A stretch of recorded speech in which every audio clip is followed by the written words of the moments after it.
दोस्तों, आप सभी का अमेजिंग ज्ञान पॉइंट पर हार्दिक स्वागत है। आज के वीडियो में हम सभी आधुनिक भारत के इतिहास के अंतर्गत एक बहुत ही इम्पोर्टेंट टॉपिक को कवर करने वाले हैं। फ्रेंड्स, टॉपिक का नाम है यूरोपीय कंपनियों का भारत में आगमन। देखिए, इस टॉपिक से अक्सर एग्जाम में बहुत सारे क्वेश्चंस पूछे जाते हैं, तो पूरे वीडियो को आपको ध्यानपूर्वक देखना है। चलिए दोस्तों, आज के वीडियो की शुरुआत फर्स्ट क्वेश्चन से करते हैं। 1498 में समुद्री मार्ग से भारत पहुंचने में किस यूरोपियन ने सबसे पहले सफलता प्राप्त की थी? तो option number B, Vasco da Gama. 1498 में समुद्री मार्ग से भारत पहुंचने में वास्को डिगामा नाम के यूरोपियन ने सबसे पहले सफलता प्राप्त की थी। अब आप सभी मैप में देख सकते हैं, यहाँ पर स्थित है यूरोप का देश पुर्तगाल और यहीं का निवासी था वास्को डिगामा। इसने यहीं से चलना प्रारंभ किया और अफ्रीकी कॉन्टिनेंट के दक्षिण से होते हुए भारत की यात्रा करने में सफल हुआ। आइए इसे डिटेल में समझते हैं। फ्रेंड्स, पुर्तगाली यात्री Vasco da Gama Cape of Good Hope होते हुए समुद्री मार्ग से 14 मई 1498 को भारत पहुंचने में सफलता प्राप्त की। जैसा कि मैंने आप सभी को मैप में दिखाया कि केप ऑफ गुड होते हुए वास्को डिगामा भारत पहुंचने में सफल हुआ था। केप ऑफ गुड होप याद रखिएगा, यह अफ्रीकी कॉन्टिनेंट का दक्षिणी किनारा है और यहीं से होकर पुर्तगाली यात्री वास्को डिगामा भारत में आया था। बात करें अगर की पॉइंट के, तो वास्को डिगामा ने यूरोप से भारत के लिए समुद्री मार्ग की खोज की थी। फ्रेंड्स, यह भी काफ़ी ज़्यादा इंपॉर्टेंट क्वेश्चन है। वास्को डिगामा जो कि पुर्तगाल का नाविक था, इसने यूरोप से भारत के लिए समुद्री मार्ग की खोज की थी। यूरोपियन देशों में सर्वप्रथम पुर्तगाली भारत में आए थे। अगला प्रश्न है, किस हिंदू राजा ने भारत आने पर वास्को डिगामा का स्वागत किया था? तो option number B, Zamorin. Zamorin नाम के हिंदू राजा ने भारत आने पर वास्को डिगामा का स्वागत किया था। डिटेल में समझें तो फ्रेंड्स, वास्को डिगामा गुजराती पथ प्रदर्शक अब्दुल मजीद की सहायता से भारत के प्रसिद्ध कालीकट बंदरगाह पर उतरा था। काफ़ी ज़्यादा इंपॉर्टेंट है यह स्लाइड। वास्को डिगामा जो कि पुर्तगाल का नाविक था, यह अब्दुल मजीद नाम के गुजराती पथ प्रदर्शक की सहायता से भारत के प्रसिद्ध बंदरगाह कालीकट पहुंचा था और कालीकट में हिंदू राजा जमोरिन ने उसका हार्दिक स्वागत किया और जमोरिन ने पुर्तगाली यात्री वास्को डिगामा को मसाले और जड़ी बूटियां इत्यादि पुर्तगाल ले जाने की अनुमति प्रदान की थी। अगला प्रश्न है, वास्को डिगामा भारत से वापस पुर्तगाल किस जहाज से गया था? तो ऑप्शन नंबर सी, हेक्टर। वास्को डिगामा भारत से वापस पुर्तगाल हेक्टर नाम के जहाज से गया था। आइए इसे डिटेल में समझते हैं। वास्को डिगामा भारत से काली मिर्च अन्य जड़ी बूटियां लेकर हेक्टर नामक जहाज से पुर्तगाल वापस गया था। 1503 में पुर्तगालियों ने कोचीन में अपनी पहली फैक्ट्री स्थापित की थी। फ्रेंड्स, आपको यहाँ पर ध्यान यह रखना है कि वास्को डिगामा जब पुर्तगाल वापस चला गया तो वहाँ पर उसने काली मिर्च और अन्य जड़ी बूटियों को बेचकर काफ़ी ज़्यादा प्रॉफिट प्राप्त किया और वहाँ से कई सारे पुर्तगाली भारत में आ गए और 1503 में पुर्तगालियों ने कोचीन में अपनी पहली फैक्ट्री स्थापित की। 1505 में फ्रांसिस्को डी अल्मीडा को प्रथम पुर्तगाली वायसराय बनाकर भेजा गया था। 1505 में फ्रांसिस्को डी अल्मीडा प्रथम पुर्तगाली वायसराय बनकर भारत आया और इसने ब्लू वाटर पॉलिसी यानी नीले पानी की नीति अपनाई। यह भी काफ़ी ज़्यादा इंपॉर्टेंट क्वेश्चन है। पूछा जाता है सीधा सीधा ऐसे कि ब्लू वाटर पॉलिसी किसके द्वारा अपनाई गई थी? तो प्रथम पुर्तगाली वायसराय फ्रांसिस्को डी अल्मीडा के द्वारा ब्लू वाटर पॉलिसी को अपनाया गया था। नेक्स्ट क्वेश्चन है, पुर्तगाल के बाद किस यूरोपियन व्यापारियों का भारत में आगमन हुआ? Option number A, Dutch. Portugal के बाद डच यानी नीदरलैंड के निवासियों ने भारत में आगमन किया। इसे फ्रेंड्स आपको याद रखना है। डिटेल में मैं आप सभी को इसके बारे में बताऊंगा, पहले आप इसका की पॉइंट देख लीजिए। पुर्तगालियों के पश्चात डच भारत आए जो नीदरलैंड हॉलैंड के मूल निवासी थे। प्रथम डच यात्री हाउटमैन 1596 ईस्वी में भारत के पूर्व में स्थित सुमात्रा पहुंचा था। देखिए, पीछे मैंने आप सभी को बताया था कि वास्को डिगामा जो पुर्तगाल का निवासी था वह भारत के कालीकट बंदरगाह पर पहुंचा था, जबकि डच यात्री हाउटमैन 1596 में भारत के पूर्व में स्थित सुमात्रा बंदरगाह पर पहुंचा। यूरोपियन व्यापारियों का भारत आने का क्रम काफ़ी ज़्यादा इंपॉर्टेंट है। सबसे पहले भारत में पुर्तगाली आए थे, इसे आप याद रखिएगा। उसके बाद डचों ने भारत आना प्रारंभ किया, फिर ब्रिटिशर्स आए, फिर डेनिश आए, फिर फ्रांसीसी आए और फिर स्वीडिश आए। यानी यूरोपियन व्यापारियों में भारत आने का क्रम सबसे पहले पुर्तगालियों का था और सबसे लास्ट में यूरोपियन व्यापारियों में स्वीडिश भारत आए थे। प्रथम डच फैक्ट्री के स्थापना की बात करें तो 1605 यानी 1605 ईस्वी में पहली डच फैक्ट्री मछलीपट्टनम में स्थापित की गई थी। फ्रेंड्स, अगला क्वेश्चन है, अंग्रेज ईस्ट इंडिया कंपनी की स्थापना कब हुई थी? तो ऑप्शन नंबर सी, 1600 ईस्वी में अंग्रेज ईस्ट इंडिया कंपनी की स्थापना 1600 ईस्वी में हो गई थी। आइए इसे डिटेल में समझते हैं। इंग्लैंड की महारानी एलिजाबेथ प्रथम ने 31 दिसंबर 1600 में एक चार्टर यानी अधिनियम द्वारा 15 वर्षों के लिए पूर्वी देशों के साथ व्यापार करने का एकाधिकार ईस्ट इंडिया कंपनी को प्रदान किया था। यहाँ पर लाइन याद रखिएगा, पूर्वी देशों के साथ व्यापार करने का एकाधिकार ईस्ट इंडिया कंपनी को प्रदान किया गया था 1600 ईस्वी में। ईस्ट इंडिया कंपनी की स्थापना के समय भारत में शासन मुगल बादशाह अकबर के हाथ में था। यह भी याद रखिएगा कि इंग्लैंड की महारानी एलिजाबेथ थी जब ईस्ट इंडिया कंपनी की स्थापना की गई थी, जबकि भारत में उस समय शासन मुगल बादशाह अकबर का था। शुरुआती सालों में दूसरे क्षेत्रों में यात्रा करने के बाद अगस्त 1608 में कैप्टन विलियम हॉकिंस ने भारत के सूरत बंदरगाह पर अपने जहाज हेक्टर का लंगर डालकर ईस्ट इंडिया कंपनी के आने का ऐलान कर दिया था। फ्रेंड्स, यह लाइन काफ़ी ज़्यादा इंपॉर्टेंट है। देखिए, अगस्त 1608 ईस्वी में कैप्टन विलियम हॉकिंस ने भारत के सूरत बंदरगाह पर अपने जहाज हेक्टर का लंगर डालकर ईस्ट इंडिया कंपनी के आने का ऐलान कर दिया था। देखिए, अगला प्रश्न है, कैप्टन हॉकिंस और सर थॉमस रो ने किसके शासनकाल के दौरान भारत का दौरा किया था? देखिए फ्रेंड्स, पीछे मैंने आप सभी को बताया था कि जब ईस्ट इंडिया कंपनी की स्थापना हुई थी तब उस समय भारत का शासन मुगल बादशाह अकबर के हाथों में था, जबकि ब्रिटिश का शासन एलिजाबेथ प्रथम के हाथों में था। और अब पूछा गया है कि कैप्टन हॉकिंस और सर थॉमस रो किसके शासनकाल के दौरान भारत आए थे? तो जहांगीर के शासनकाल के दौरान 1608 ईस्वी में कैप्टन हॉकिंस और सर थॉमस रो भारत आए थे। आइए इसे डिटेल में समझते हैं। फ्रेंड्स, हॉकिंस जहांगीर के नाम ब्रिटिश सम्राट जेम्स प्रथम का पत्र लेकर मुगल बादशाह जहांगीर के दरबार में आया था।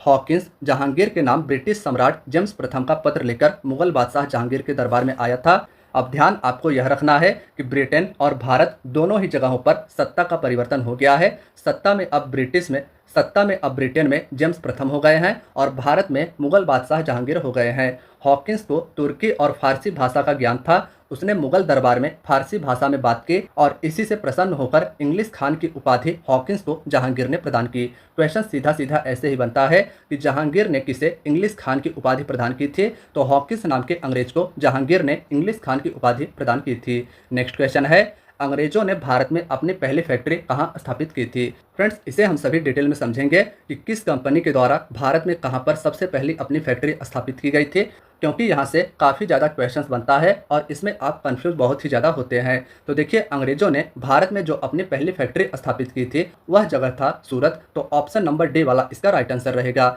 अंग्रेजों ने अपनी पहली फैक्ट्री 1913 में सूरत में जहांगीर के अनुमति से स्थापित की थी। आइए इसे अब हम सभी डिटेल में समझते हैं। यूरोपियन व्यापारिक कंपनी और इनका स्थापना वर्ष। पुर्तगाली ईस्ट इंडिया कंपनी की स्थापना 1498 ईस्वी में हुई थी।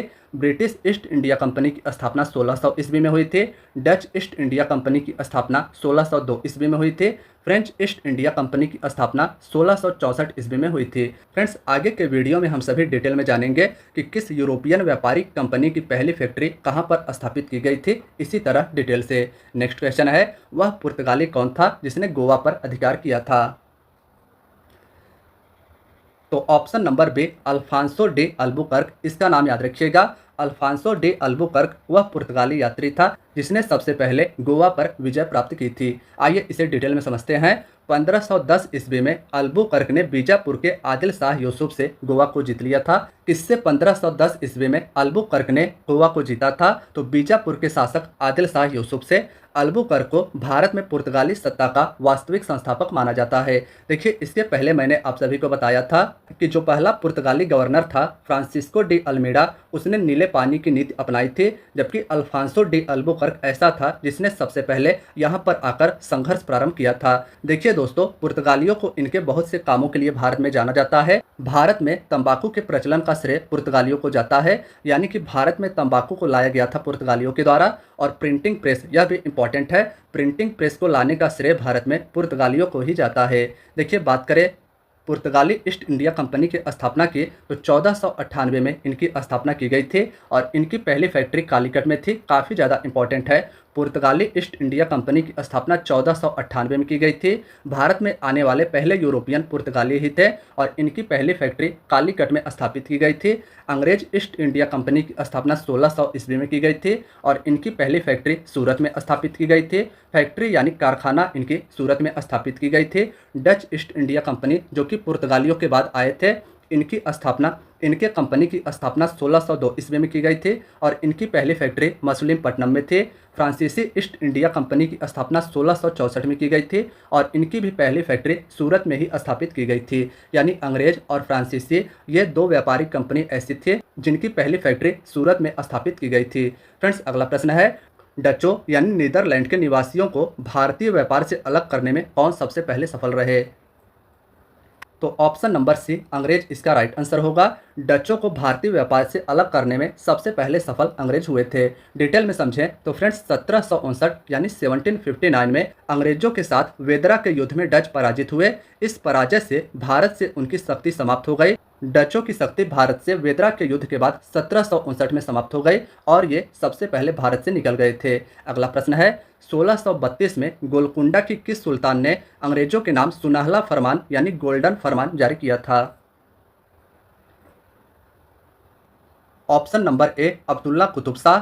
1632 ईस्वी में गोलकुंडा के सुल्तान अब्दुल्ला कुतुब शाह ने अंग्रेजों के नाम गोल्डन फरमान जारी किया था। आइए इसे डिटेल में समझते हैं। 1632 ईस्वी में गोलकुंडा के सुल्तान अब्दुल्ला कुतुब शाह ने अंग्रेजों के नाम सुनहला फरमान जारी कर 500 पैगोड़ा वार्षिक कर यानी टैक्स के एवज में उन्हें गोलकुंडा राज्य के बंदरगाहों में स्वतंत्रता पूर्वक व्यापार करने की अनुमति प्रदान कर दी थी। नेक्स्ट क्वेश्चन है, 1661 यानी 1661 ईस्वी में इंग्लैंड के किस राजा का विवाह पुर्तगाली राजकुमारी कैथरीन के साथ हुआ था? Option B Charles second. 1661 ईस्वी में इंग्लैंड के राजा चार्ल्स सेकंड का विवाह पुर्तगाली राजकुमारी कैथरीन के साथ हो गया था। डिटेल में बात करें तो फ्रेंड्स 1661 ईस्वी में इंग्लैंड के राजा चार्ल्स सेकंड यानी चार्ल्स द्वितीय का विवाह पुर्तगाली राजकुमारी कैथरीन ऑफ ब्रेगेंजा के साथ हुआ। इस अवसर पर पुर्तगालियों ने चार्ल्स को दहेज के रूप में बंबई द्वीप दे दिया। याद रखिएगा कि दहेज के रूप में बंबई द्वीप को पुर्तगालियों ने इंग्लैंड के राजा चार्ल्स सेकंड को 1661 में दे दिया। 1668 में चार्ल्स सेकंड ने मुंबई को 10 पाउंड के वार्षिक किराए पर कंपनी को सौंप दिया।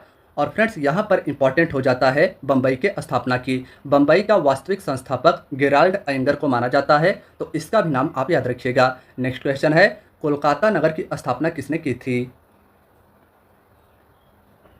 Option B George Charnock. Kolkata नगर की स्थापना जॉर्ज चार्नॉक नाम के अंग्रेज अधिकारी के द्वारा की गई थी। डिटेल में बात करें तो 1698 में अंग्रेज ईस्ट इंडिया कंपनी ने 3 गांव सूतानुती, कालीकट और गोविंदपुर की जमींदारी 1200 रुपये में प्राप्त की और यहां पर फोर्ट विलियम का निर्माण किया। फोर्ट विलियम का निर्माण याद रखिएगा अंग्रेज ईस्ट इंडिया कंपनी के द्वारा किया गया था। कालांतर में यही कोलकाता नगर कहलाया, जिसकी नींव जॉर्ज चार्नॉक ने रखी थी। नेक्स्ट क्वेश्चन है, ब्लैक होल की घटना कब घटी जिसमें 146 अंग्रेज व्यक्तियों को एक छोटी सी काल कोठरी में बंद कर दिया गया था? ऑप्शन नंबर ए 20 जून 1756। ब्लैक होल की घटना 20 जून 1756 में घटी जिसमें 146 अंग्रेज व्यक्तियों को बंगाल के नवाब के द्वारा एक छोटी सी काल कोठरी में बंद कर दिया गया था। डिटेल में समझें तो फ्रेंड्स ब्लैक होल यानी ब्लैक होल ट्रेजेडी की घटना 20 जून 1756 को हुआ। इस घटना के बारे में एक अंग्रेज अधिकारी होलवेल द्वारा बताया गया कि बंगाल के नवाब सिराजुद्दौला ने 20 जून की रात में 146 अंग्रेज बंदियों को 18 फुट लंबे और 14 फुट चौड़ी कोठरी में बंद कर दिया। अगले दिन हॉलवेल सहित सिर्फ 23 व्यक्ति इसमें जिंदा बचे थे। तो ब्लैक होल घटना याद रखिएगा, यह घटित हुआ था अंग्रेजों के ऊपर और इसका चश्मदीद अंग्रेज अधिकारी होलवेल था जो इस घटना में जिंदा बचा हुआ था। नेक्स्ट क्वेश्चन है, प्लासी की लड़ाई कब हुई थी? फ्रेंड्स काफ़ी ज़्यादा इंपॉर्टेंट है, प्लासी की लड़ाई कब हुई थी, इससे भी अक्सर एग्जाम में क्वेश्चन बनता है।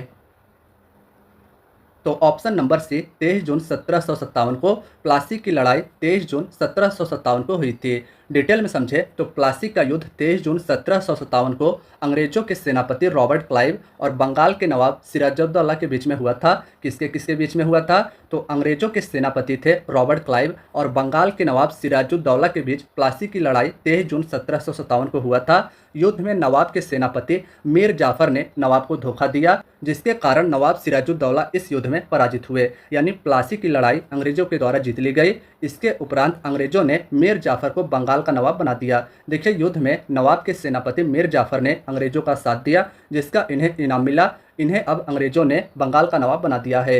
नेक्स्ट क्वेश्चन है, बक्सर का युद्ध कब हुआ था? फ्रेंड्स यह भी क्वेश्चन काफ़ी ज़्यादा इंपॉर्टेंट है। बक्सर का युद्ध कब हुआ था, यह आपका आखिरी क्वेश्चन है।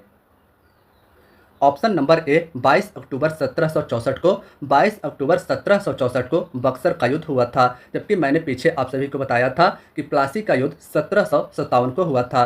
डिटेल में समझें तो मीर जाफर के बाद बंगाल का नवाब मीर कासिम को बनाया गया था। याद रखिएगा कि जब प्लासी की लड़ाई हुई तो सिराजुद्दौला के हारने के बाद मीर जाफर को बंगाल का नवाब बनाया गया और उसके बाद मीर जाफर के बाद बंगाल का नवाब मीर कासिम को बनाया गया। इसने अंग्रेजों के हस्तक्षेप को कम करने के लिए राजधानी मुर्शिदाबाद से मुंगेर स्थापित कर दी थी।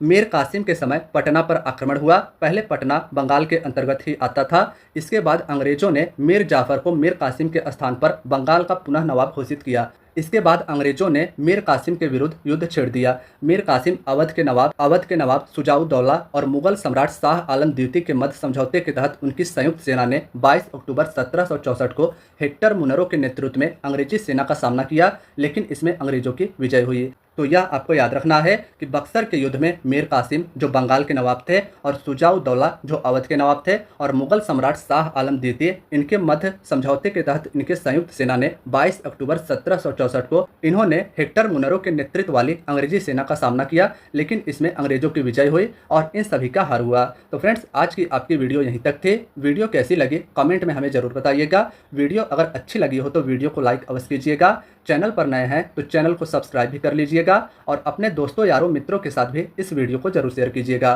फ्रेंड्स, मिलते हैं नेक्स्ट वीडियो में। अपना ख्याल रखिएगा और तैयारी को जारी रखिएगा। धन्यवाद दोस्तों।